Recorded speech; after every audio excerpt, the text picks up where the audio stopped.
এই যে দেখো বন্ধুরা, এই ভিডিওটা ছিল আরও অনেক দিন আগে। তো তিথি যখন সুস্থ ছিল, তো ও খেলছিল ঘরে, তো সেগুলোরই ভিডিও। তো ও ঘর বানাচ্ছিল, ওইটারই আমি একটু ভিডিও করছি। তো বললো কি ও ঘর বানাচ্ছে আমার জন্য, পাপার জন্য, ঠাম্মির জন্য, দাদুর জন্য, সবার জন্য ঘর বানাচ্ছে। ওইটাই আমার সাথে বসে ও কথা বলছে, তো আমিও ওর সাথে হ্যাঁতে হ্যাঁ মিলাচ্ছি। তো তো তোমরা বুঝতেই পারছো, বাচ্চা যখন ঘরের মধ্যে অসুস্থ তখন মন মানসিকতা কেমন থাকে, একদমই ভালো থাকে না, ভিডিও করার ইচ্ছা শক্তিই কমে যায়। তো দেখো যখন সুস্থ থাকে তখন ও খুব কি বলবো, যে ঘরে কোনো অসুস্থ ব্যক্তি আছে বা শান্ত বাচ্চা আছে একদম মনে হয় না। দৌড়ঝাপটা করে, খেলাধুলো করে যতক্ষণ শরীরটা সুস্থ থাকে। কিন্তু যখন শরীরটা অসুস্থ হয়ে যায় একদম পুরো মনে হয় ঘরে কেউই নেই, অচল মনে হয়, যাই বলতে পারো। তো আমার তিথি সেরকম একটা মানুষ। তো যাই হোক, আজকে অনেক দিন ধরে ওর শরীরটা বেশি ভালো নেই, তো যেটাই তোমাদেরকে বলেছি।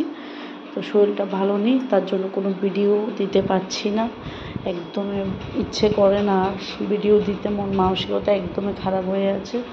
তো ওই আর কি। তো দেখো ও ঘরটা বানিয়েছে, কেমন হয়েছে একটু কমেন্ট বক্সে জানাবে। তো যারা যারা আমার ভিডিও ভালো লাগে তারা কমেন্ট করবে অবশ্যই, আর আমার চ্যানেলটাকে অবশ্যই একটা হলেও সাবস্ক্রাইব করে যাবে। দেখছো এবং কোথা থেকে দেখছো ভিডিওটা কমেন্ট বক্সে কমেন্ট করে যাবে। তো এই আর কি, এটাই বলা ছিল। অনেক দিন পর তোমাদের সাথে লং ভিডিও আমি শেয়ার করছি, শেয়ার করার ইচ্ছে ছিল না, তো না করে পারছি না, কারণ কি আমার চ্যানেলটা অনেক প্রবলেম হয়ে যাচ্ছে, অনেকটা ভিউয়ার্স কমে গেছে, প্লাস আমার ভিউ কমে গেছে, ওয়াচ টাইমটাও কমে গেছে। তো তার জন্য ভিডিও করতে হচ্ছে, এই আর কি। অসুস্থ হয়তো তোমরা জানো, মন মানসিকতা কেমন থাকে। তো সবার যেমন থাকে আমারও সেই মন বেশি একটা ভালো নেই। তো ঠিক করে ভিডিওতে করতে পারছি না।